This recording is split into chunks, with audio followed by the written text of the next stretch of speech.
Hi everyone.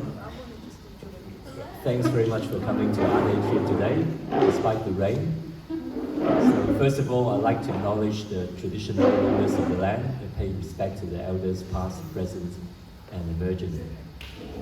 Today, we have two solo exhibitions by Kaye Mahoney and Teena McCarthy. They have a common title, Golden Lines, and we're going to explore how that came about and in fact what the exhibition is about. Both Kaye and Teena have been Atrium artists for quite a number of years, and in fact they always get on very well with each other. 2 years ago they sort of actually have some sort of a collaboration already, having an exhibition at the same time. But at the time, because it was shared by another artist, so it's a limited room. And this time, they are taking up the whole space, just the two of them. In fact, the gallery is expanded, as you can see over the side. You know, we got a little alcove there where you can wash your soul. And so it's Kaye's installation. But this exhibition is quite interesting in the sense that, you know, there are certain similarities, but then on the other hand, there are things which are on different ends of the spectrum. So I think it's best if I ask the artists to talk about it. So first of all, maybe I'll ask Kaye first. Yeah, well, I mean, okay. Yeah, I mean, you'll be talking together anyway, but I suppose we only have one microphone, unfortunately. But maybe Kaye, you can talk a little bit about this body of work first of yours. I know you work really hard for the last so many months, you know, working on it day and night. In fact, even on the week when we're supposed to be installing, you're still, you know, working away. So we have the painting off your hands so that you can't continue to paint on it. But I know that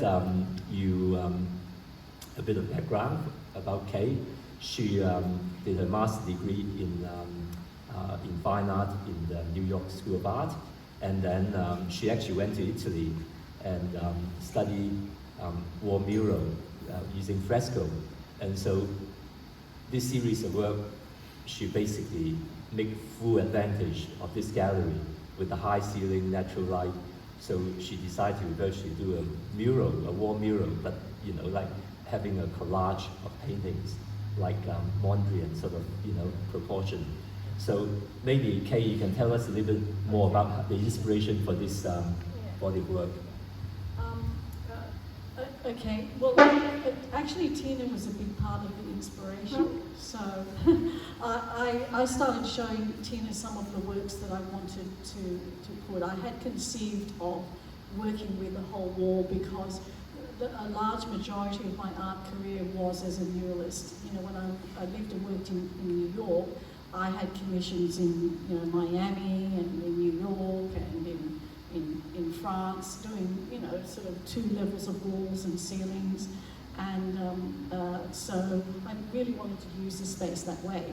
And I sort of conceived of some of the sort of imagery that I wanted in this space. It was very much, the last few years, and I'm going to try not to cry, but the last 2 years, or 3 or 4 years, you know, since COVID, have been, I found them really, really a real struggle and a challenge. And I don't know whether it's because I follow too much social media or listen to much bad news or whatever it is, but it's also very, very many close people have moved on into another world, including family and close friends.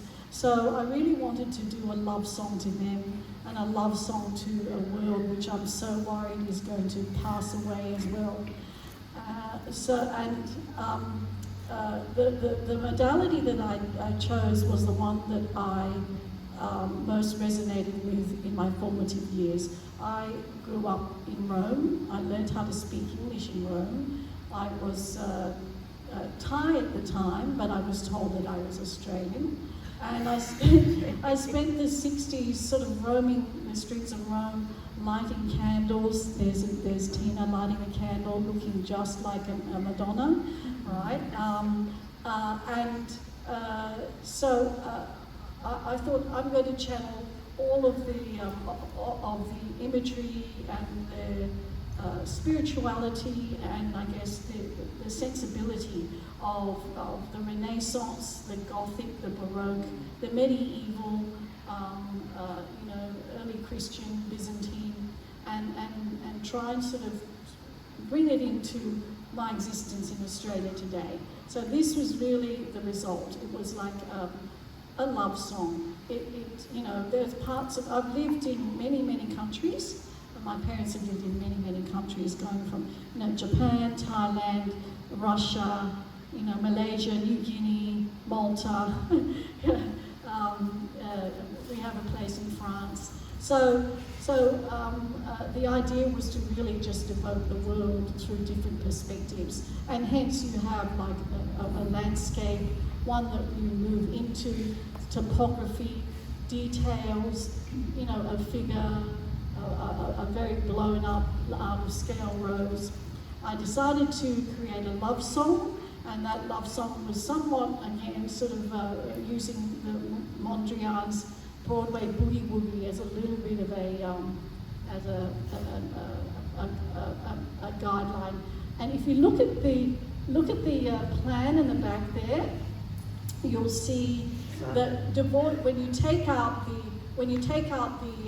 the colours of the paintings, you'll see the negative space, and you'll see kind of the rhythmic love song, the lyricism of it, and that's very much what's in a Mondrian's Broadway boogie woogie, actually. So that's this piece, and of course later on, Teena and I wanted to sort of talk about various pieces if you want to sort of point something out. A lot of this posits the idea that we're spirits. The flowers and the imagery that we have here are proxies for us and our spirit. We tend to focus on the fact that we are humans with a soul, and I'd like to posit the idea that we are spirits and souls that are somewhat caged in our inner and our exoskeletons today. So that's this work.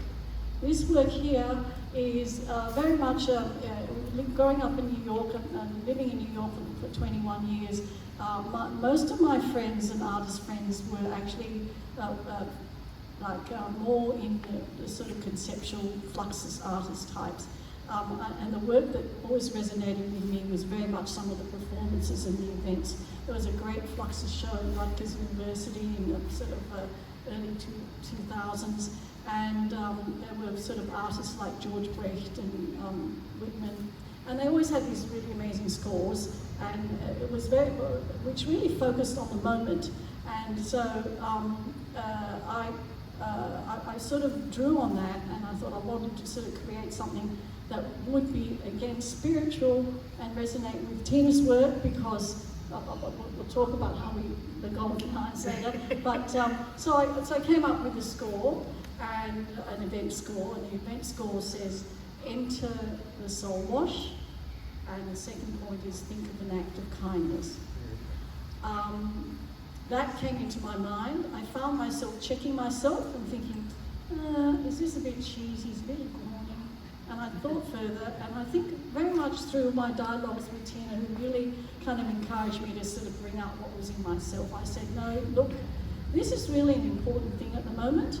I was judging my own work through a very, what I think is quite a male, white male, hundreds of years framework. And I really wanted the voice of females, or the feminine, not females, but the feminine voice, I suppose, which really is about healing, about kindness, nurturing, earth, nature, goodness, and love. So that's why that was the second part of what I wanted, for people to interact and think of. And if I had a bigger space, And if we were able to, I'd like to have this as a much larger scale, and I'd really like to only let one person in each time, because I think it's probably you only have a small soul wash, but you want a really big one. And these panels are sort of an evocation of like a car wash. You know, we go and we wash our cars, so why don't we go through and wash our souls? So that's sort of that's sort of some of it. A lot of the coloration, I have to say that my approach to colour here is informed by the fresco technique, which requires you to really sort of neutralise the real intensity of pure pigment, and that is an indirect way of painting. Well, I had to do that with oils as well, but with oils they have to dry.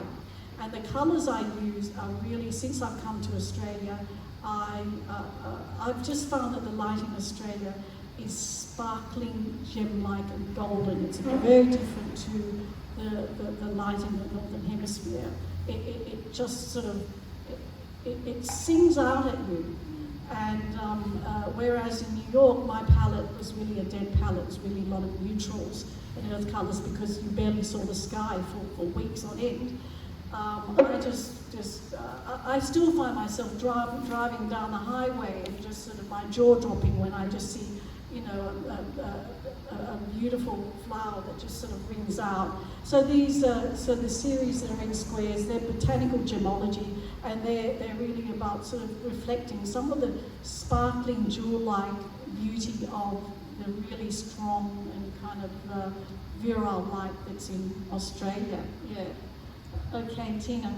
Teena's going to talk, I think, a lot more about, well, we will talk about the environment, and these are one of the things that connect, and you know, maybe at some stage I'll talk about that, the top of the world. Can I say something about magical, about the way that although we did 2 solo shows, that we began to collaborate organically. And each and every day, it may have been the simplest, smallest thing that was said to each other, we'd inspire each other on, and we'd start to find connections, connecting our work. For instance, here's an example. When I hear that Kaye, and I see her painting daily, which puts me to shame, actually. Yeah! No, so dedicated on the phone, painting with such incredible focus and beauty.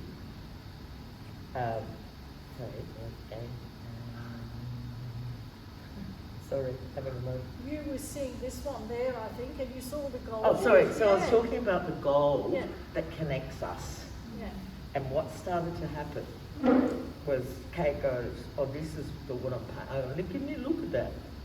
Oh my God, it's the colour of the work that I want to put next to it, like we're using a similar palette.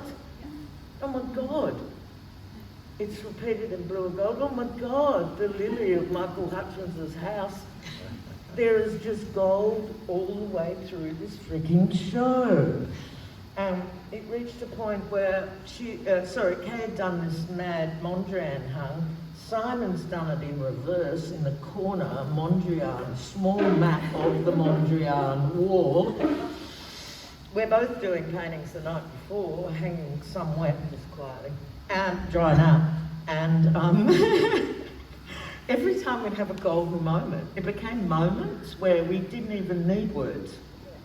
We'd just look at each other and go, whoa! Like, another golden line that connects us. Yeah, we actually worked in similar materials. Like, I saw a piece of Teena's that I really wanted her to show, but she decided to leave it up.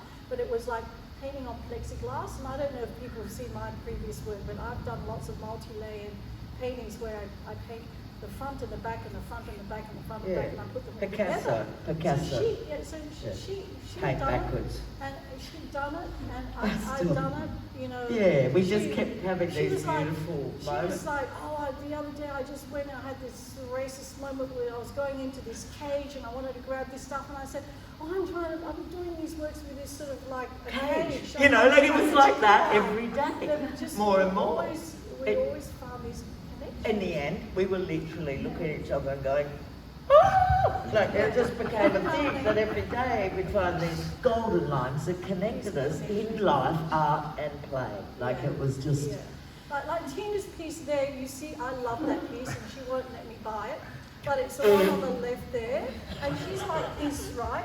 But because I was trained at the academy, and we went to Ashton's too and drew casts, both did but then we Ashton. drew casts at the New York Academy of Art, right?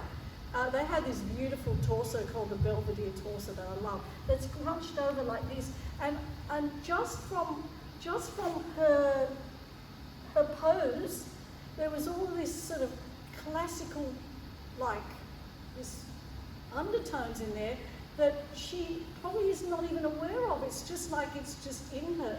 So I see Ugolino and his dying kids, and I imagine what the head of the Belvedere torso is doing. It's all in that image, even though you can't even see the figure in it. So a lot of it. Once I'd left the academy, I was kind of figured out, and I just started just doing nothing but more abstract and sort of semi-abstract work, landscapes, nothing but the figure. And I think that seeing Teena's work and seeing how she kind of evokes and she uses, well, that's how she poses what she does, her figurative composition is just through her body language. I call it figurative composition, but it's her body language. She's just doing it dramatically and naturally, and I'm seeing all of this sort of history of the classical in there, and it's just I just don't know. I just marvel at it because it's not deliberate. It's nothing. It's probably in me that I see it, but really like this, the light and the candle, and the lamentations and the sorrow of the female and the mother and the Madonna. I just that piece there just sort of speaks to me about that. So thank you, so Thank you. much. And when we agreed this would be called Golden Lines. Then of course I told Teena about what I always really wanted to do, and she said, of course, you've got to do it.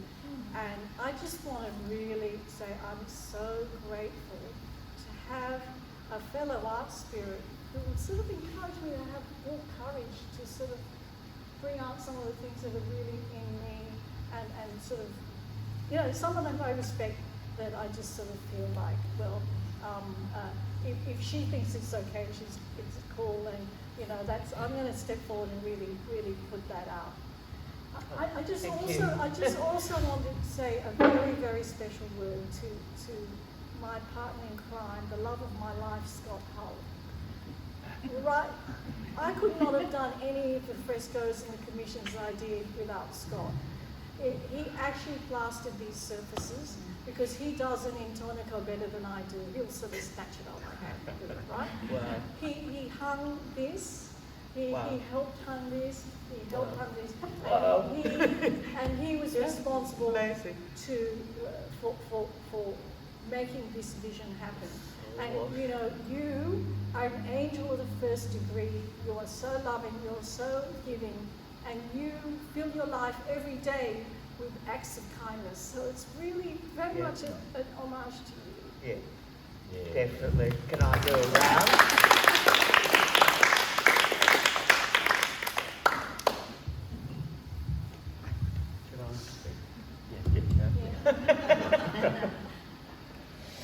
Okay, mine's a bit heavier than all that. Nothing heavy about me. Okay, I want to talk about fire.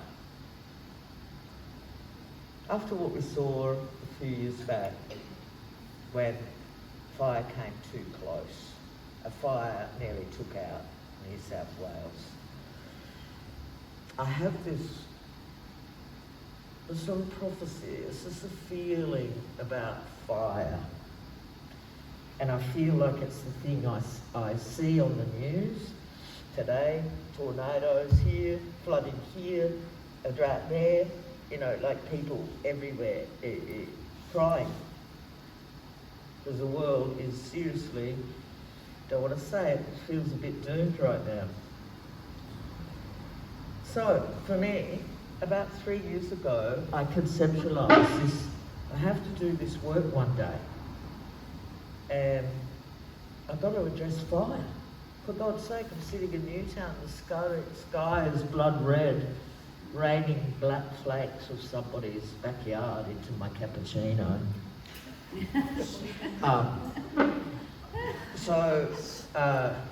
I find this disturbing.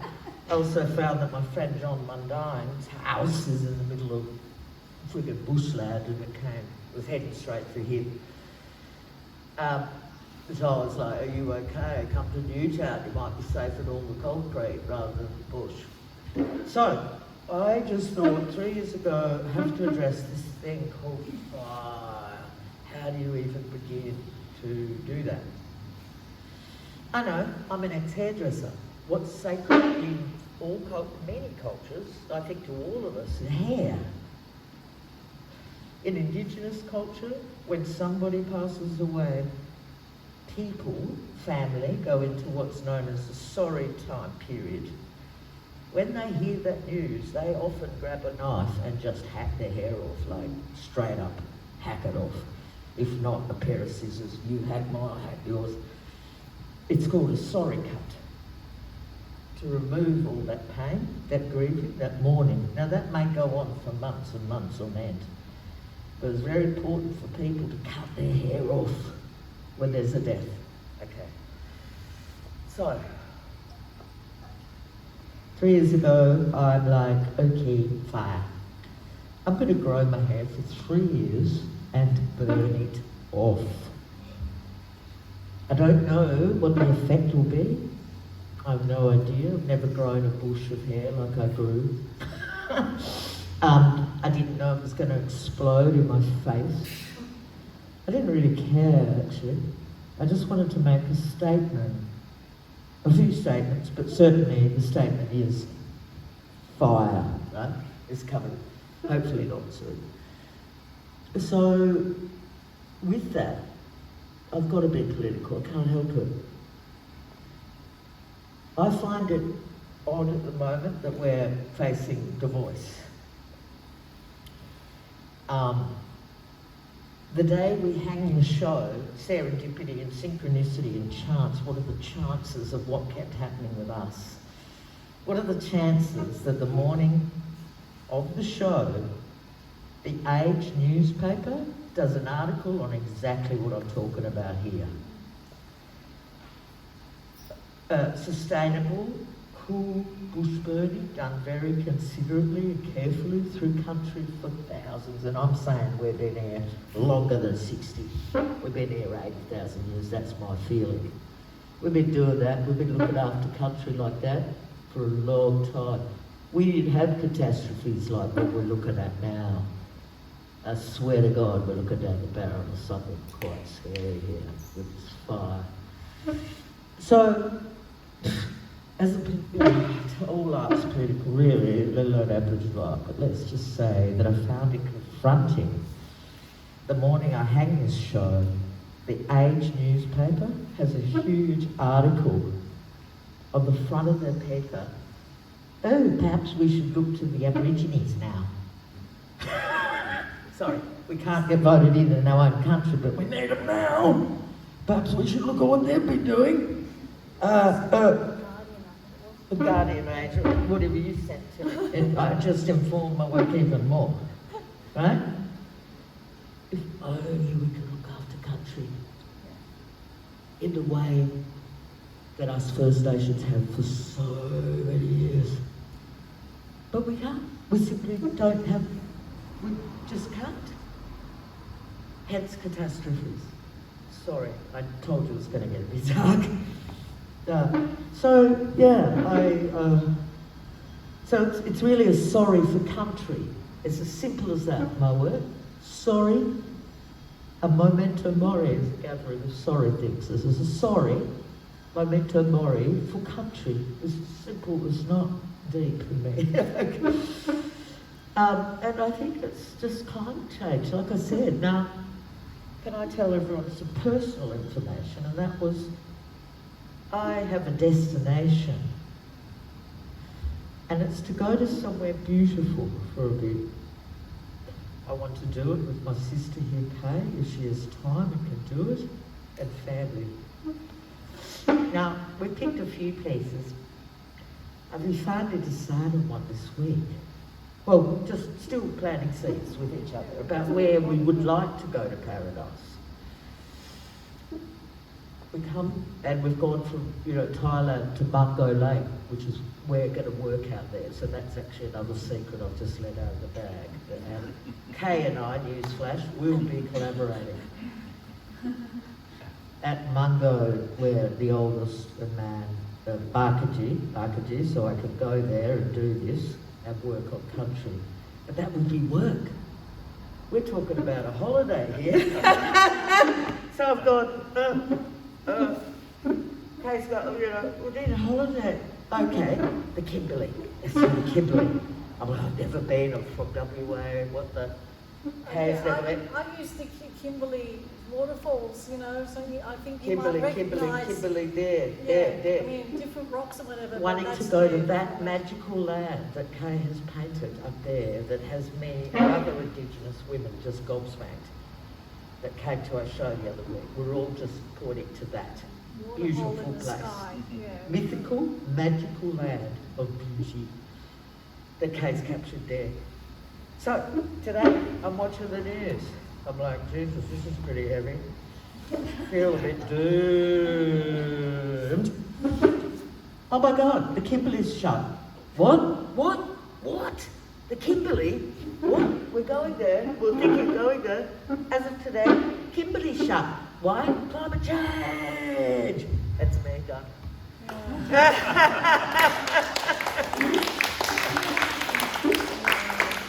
So I think both your work actually speak a lot to social and political issues that affect our lives.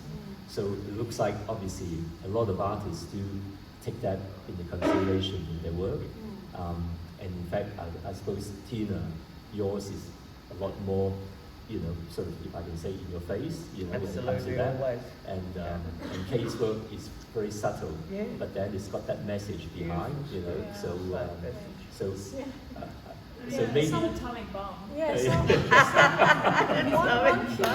love it. one curator describes some of my work as like a perfume steamroller. Well, for instance, this one here, which is a field guide to clouds, it's a painting. I never paint clouds, but I just thought, I've always, in primary school where they teach you the different types of clouds, sort of cirrus, nimbus, stratus, right? So I thought I'll learn about those, but then there's just one big F-all, mother effer cloud that can just really destroy our existence. And so that's the mushroom cloud in the middle.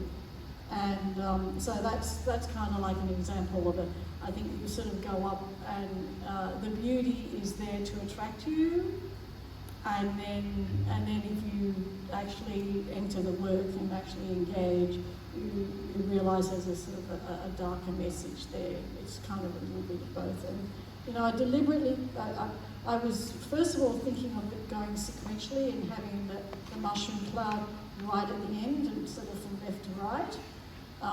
And then solve the whole issue by putting it in the middle, sort of disobeying the whole tenet of symmetry and the power of the centre. You tend to want to try and compose and to put things sort of not straight dead in the middle, and it kind of works. Like break the rules and it works. It's really cool. No, please. When we were getting all this together, I came and obviously wanted to know the stories of these magical, mythical, philosophical, beautiful wall paintings, right?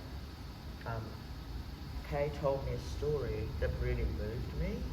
It was really profound about a relationship with a mentor that was like they're important in Kaye's life, and really, to me, from what Kaye told me, had really, been a mentor and influence and inspiration, and really, sorry,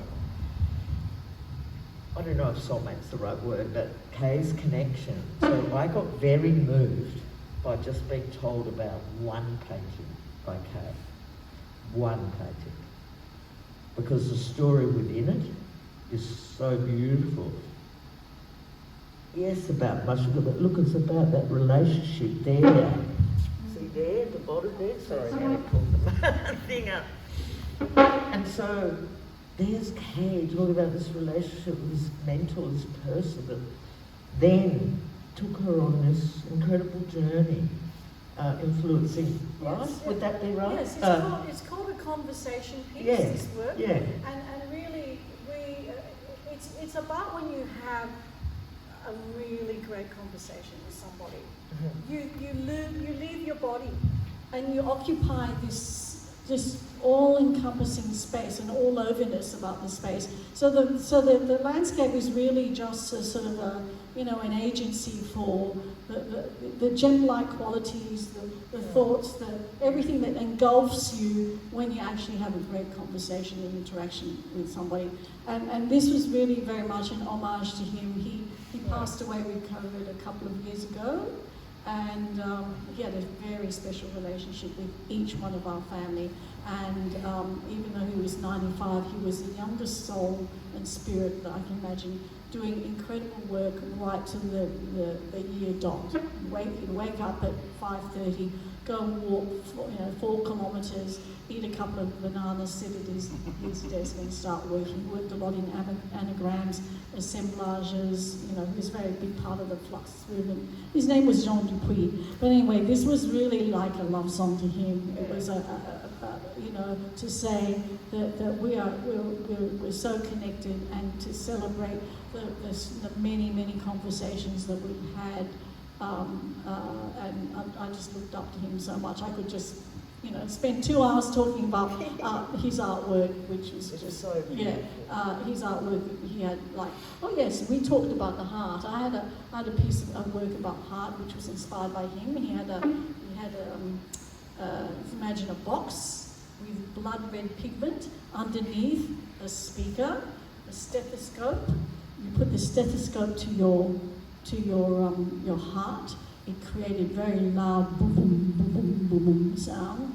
The box, the base of it was made with latex. The blood red pigment bounced and moved.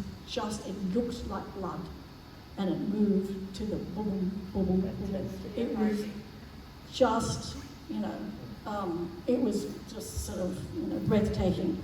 And from that work, Teena was talking about the heart and painting, and she painted rocks and the heart and earth, and I was telling her about this one piece where I actually painted in earth tones, because he also worked in anagrams. So I called this earth heart because earth and heart are an anagram. And I painted this in oils, and I blurred it a little bit, took a photo, blurred it, took a photo, blurred it, took a photo. Scott helped me animate it so that it went in and out of focus, and I recorded Jean's heartbeat dust artwork, and I used that for it to sort of move in and out. It was a piece of video art. So this is somebody who's just greatly influenced a lot of my work, and it's also though about all of us when we have a really great conversation with somebody, we share that. But just to go a little bit more just on the sort of the dark side and the environment, which is what Teena's so much of what Teena's work here is about. The work there that is entitled Top of the World is a map of the North Pole, the map of the top of the world. The object on the bottom there is a burnt-out old thermometer that I found in the Alps. And there's a current map there of the top of the world with the Arctic mass, the ice mass. It's actually not a land, it's actually just all ice, right? So the rest of this map is an extrapolation of what's coming very soon. You know, there's a guy, a capitalist guy that's lounging on with some coconut trees because it's now a tropical environment. There's the ice mass has turned into an iceberg, and you'll see lots of kind of catastrophic imagery. It's done with magnets because I think we have agency, and we still could actually remove some of those. And there's data there. You know, the tornado Teena was talking about. The circle there is a sort of an infographic of the rising surface temperature of the sea. You know, there's a few references to sort of other great art too. There's the Hokusai wave is coming in to the right. There's a tsunami over there. There's a war that's going on, and I kind of use the figuration from the Goya, you know, shooting of the rebels over there. So there's just, you know, it's just a sort of you know, a reminder of where we are right now in a world that we love so much. And yeah, also inspired by kind of I was originally going to actually make this a lot more related to the hall of maps that you go on the way through before you get to the Sistine Chapel. See all these beautiful frescoed maps of Italy and the seas, celebrating human achievements. And so that was the original idea, but you know, graphically it just it felt like, you know, just the blue and the gold and the simplicity of the flatness of that blue kind of worked better. So Brett White. Yeah, she gets a sense of Brett White. She's going to take me to the Brett White Museum. Yeah, Being so. it's very great. And can I just add quickly the Mondrian story, talking about golden lines, right till 1 a.m. in the morning when we were here. Yes, wet poetry, wet paint, finishing the night. Dead set.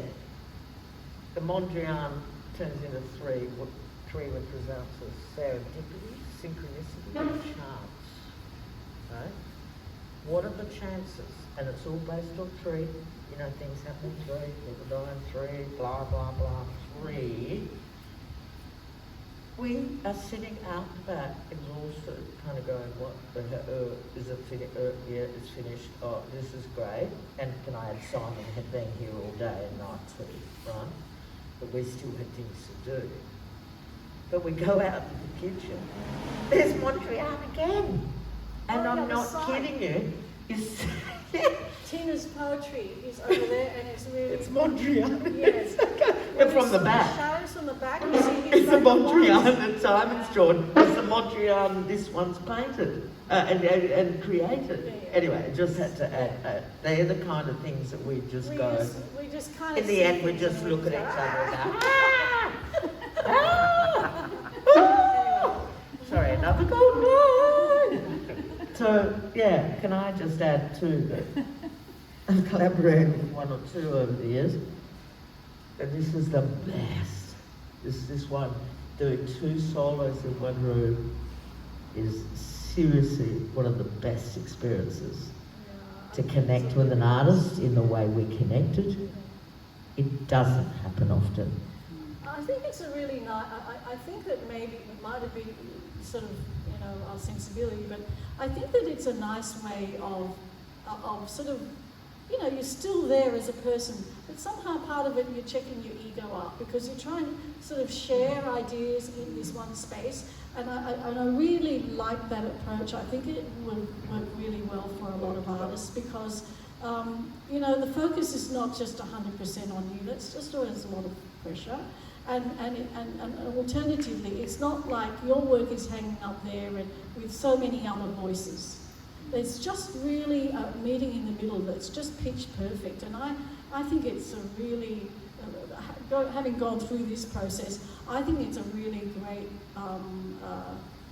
way to approach maybe a show, like for artists or for curators, to just sort of set that sort of get together, talk about what you have in common. I don't think our voices were at all watered down from it. In fact, they were completely, you know, actually amplified. Yeah, and so we just really love that. You know, we say it's a collaboration, but the collaboration is in the conversation. Two solos it's in the conversation, piece that then became yeah. like a collaboration. Yeah, yeah. Of So, minds, of spirit, but of heart mostly. Yeah. And I'm very blessed to have a sister like you. Teena, I might get you to talk a little bit about this work which is very dear to your heart, which is the one on the board. So maybe you can tell us a little bit of the story behind that one. I can't sell it. No. Oh no, you don't have to sell it. Oh no. This is not a sales pitch, but this is for you to talk about it. Okay. Here's the deal. Try not to get too depressed. I'm of Italian descent. Full Italian mother, grew up a white Australian Italian. Knew I had Aboriginal descent, stolen gem times 2, had to go looking and found it. Was acknowledged Barkagee. I can own it now, it's fine, everybody. I'm just Italian, Irish Barkagee. Now, as a kid, we'd go to Nana's. I was only allowed there because sadly racism is rife in our Italian side of the family. I didn't know, but I was only allowed to go to Nana's every second weekend, sort of thing, with mum in control. Every week I would go and say, Nana, because my father was her only child, hence them taking him away. It was very easy to take a child if it was a single mum with a child of colour, especially in WA, like they are fascist about this, the removal of children. So the place where it happened the worst and the most was this place called Sister Kate's orphanage for children. They literally took children and put them in white outfits with white leather shoes. And when you are now white, okay? You'll never see your mum again, it's fine. You're just now at this orphanage. Okay. So every week I'd go, Nana. I loved my Nana. She was just the strongest warrior, beautiful soul, really down to earth, and a big influence in my life. So Nana, I'm going to play over at Sister Kate's. And she'd always look a bit, you make sure, Teena, you make sure you come back. Yeah. And I said, I know. As a child, I was like, what? Who's with that? Right, anyway, I go and play with the children on the swings. So the painting, yeah, that is Sister Kate's orphanage. There are children which I've used white out to white them out, right? It is a found piece of wood. I've always worked in reuse, there's nothing new to me. Found a piece of wood on the street, looked good enough for Sister Kate's, and it's called On the Swings at Sister Kate's on a Sunday, or Sunday at Sister Kate's on the Swings. Something like. Anyway, so I played on those swings in that very image where I've whited out the little children. There's hair, my own DNA in it, which is sorry biz again, cut the hair, put it in it, right? I didn't know I was playing with stolen children. I had no idea. It wasn't until I was like older that I clocked that that was the orphanage where A.O. Neville, in brackets, the devil, did studies on blood, and this is where eugenics, all this comes from, is West Australia and their hardcore policy of taking people, hence my father was stolen, my nana was stolen by the government, which people wonder why I may have a slight beef with the government. But when they take your friggin' family away, it's really hard to explain the profound intergenerational effects this just has on your DNA. It's like I can't not talk about it. It's in my DNA. It lives in me, this stuff, this trauma at a very basic, like the most hardcore basic level. So, that is the place I grew up. And they are the very swings that I played on. Now, I went back after being on the cover of the University of New South Wales Indigenous Art Law Bulletin. I went and paid Sister Kate's a visit as an adult. It's run by this woman that personally has Stockholm Syndrome to start with, which is when she was stolen as a child, decided she was white and not black, became a High Court judge, and then took the children away herself. She runs Sister Kate's now. I met her and she knew she was meeting the enemy as I gave her my law cover with my painting of a stomp over country. Now she took the Northern Intervention into my family's mission out at Central Australia over 10 years ago, this basic white card that most elders don't even know how to use, let alone they just get money taken out, let alone they have to apply if there's a death in the family, they have to apply to go to Darwin with Centrelink, so it happens on a weekend, you don't go to your sister's funeral, like it is a full breach of human rights. That's the territory. Okay, we're keeping it in right now, which is interesting times to keep in the intervention, which is a flat-out breach of the United Nations situation. I'm trying to feel hopeful about the voice. Can I put it to the audience now? Can I just put it out there, what people are thinking? If there's, you know, like good, bad, ugly, I'm really interested as as an Indigenous person, I'm wondering if we're going to get in, if we're actually going to get in our own country. And so, anyway, that's all a bit perplexing, but hopefully. Is it? Well, what are your thoughts, Sally, McCarthy? Eh? Really? You're right. You are right. You give me hope. Yes. When are we voting? When's New South It's in a Wales? couple of months. I just have had like 5 racist attacks within the last fortnight. One a dentist, one a nurse in a hospital, one someone else. I went to my local office. Help! I'm getting racism. Full on. Can you write a letter to Elite Dental Hospital Newtown that are not that friggin' elite because they just chopped my tooth off, made me a friggin' pirate and called me dirty. Now, if that isn't racism, when I do wear designer Italian clothes, what the hell is? Now, Greens, I went straight to my local office. Oh, this is unacceptable what's just happened to me. In Newtown, which is meant to be the coolest, you know, friggin' place to work. Anyway, they were like, yep, we'll write a letter. Yep, we're taking this racism seriously. Next minute, I went, oh, actually, it's you. We'll call you back. Next minute, contact government complaints. .org.au from the Greeks. Now, I'm disappointed in that. All I'm saying, so, and as you said, we've seen it before, I've got to perhaps get more positive because I'm telling you, my feeling isn't great. And I go on intuition.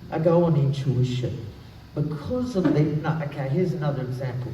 I'm sitting down the other night, I'm going to buy a Thai curry at my local Thai restaurant. I see these legs, skinny ankles with shoes sticking out from behind the thing. I go over, I go, hey Auntie, how you going? You know, here's some gold, you know, boom. I'm hungry, okay, I'll get you something to eat. I go and I buy a Thai meal as well. I come back, we sit down quietly. We weren't doing anything, I was just giving Auntie a feed. Next minute, Thai mom, go away. Chinese woman comes out of the nail place next door. Go away. I drop my coffee and then feel like a piece of shit, so I'm grabbing some paper and going, sorry. We're not leaving any mess, we're not dirty. We better move, Aunt. Let's go over there. Okay. That's just a few seconds, moments in my life. It's just really, I'm trying to be positive about the voice, but can you understand when you have this level of racism, the systemic level? And I'm sorry, I wish I had the positivity you have about this side of it. I wish, hey? Yep, you will get. Look, I hope so. Can you understand though, everyone? Like, we are the only country in the whole world that doesn't acknowledge our First Nations. The only country in the whole world. Like, what the hell? Anyway, hopefully we're all right. And hopefully we will get in. Sorry. I'd just like to say that I'm a real firm believer in small steps. And, you know, whereas it might not be perfect for everybody, it's something. And I believe also, I'm a strong believer in treating people the way that you expect them to behave. So even if they harbour and they are a certain way, I think that we can all do a lot very powerfully by projecting and treating and expecting a certain level of respect and honour for everybody. So it's really about that. Of course you're not racist. Of course you're compassionate and you care. We all do, and projecting that, and hopefully that will sort of increase the hope. Time and money with these people buying 2 meals. It wasn't cheap. Do you know what I mean? Like, and we were just quietly sitting down, not making humbug. She wasn't the full Dero or whatever. She was an auntie on her way through that I happened to feed. You know, and what we comped for that was just... Anyway, so just say, prayers everyone, we get this up. And I will be positive. Thanks, Simon. On that note, actually, I'm actually organising a panel discussion on the voice. I'm the president of Chinese Australian Forum. I'm organising it for the Chinese Australian community, but everyone is welcome. It's on Thursday, the 18th of May, 6:30 p.m. At the moment, I've got one speaker confirmed, and that's Rachel Perkins. She's very much a part of the drive to get the voice across the line. So I'm waiting for confirmation for a number of other Indigenous speakers who will, get together to give everyone the information that you need to make your decision. So, good on you, because that's what's missing. That's what everyone is saying. What is it? What is it? Exactly. Right?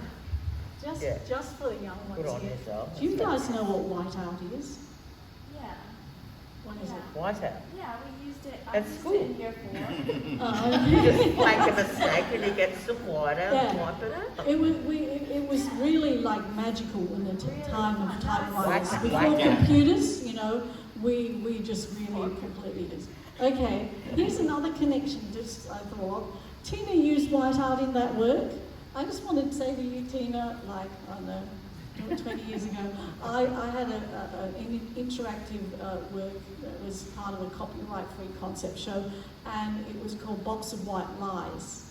And it had all of these materials like scissors and things that you use to cancel tape, and whiteout. And the artists have done that. Here's to whiteout. She talks about something, and I go, oh, I did something. That's what I mean. It's, we just that's scream kind now. of like We just go, You use whiteout. another moment, another golden line. Which can I add? That we are so freaking proud of this show. Simon, thank you so much for being the best gallerist ever. That we are very sorry to see this go today.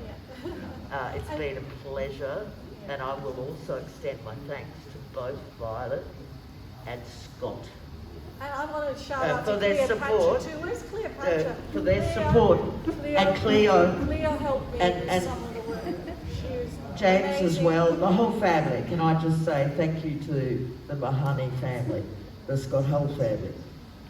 You're amazing, and without your support, couldn't have done it. So thank you so much.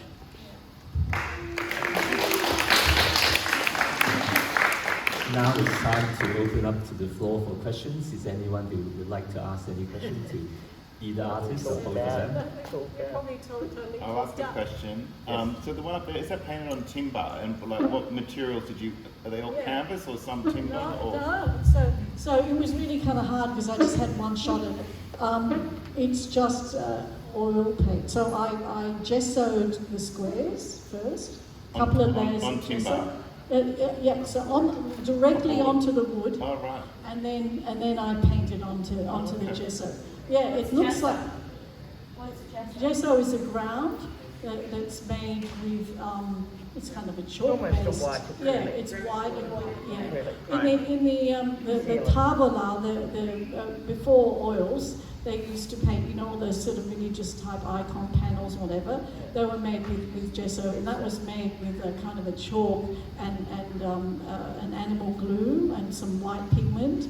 And they would put a layer, and then they'd sand it, put another layer, sand it. That's why it's got this sort of smooth glow. You see the work of Holbein or Jan van Eyck and people like that. I think it was all on panels. So so a few people thought that they were like canvases that were stuck on or something, but they're actually painted directly onto the wood.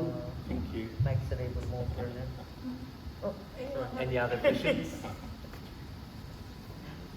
Okay. When Teena said that and Kaye said that he's sorry to see the end of the show, it's not fully the end.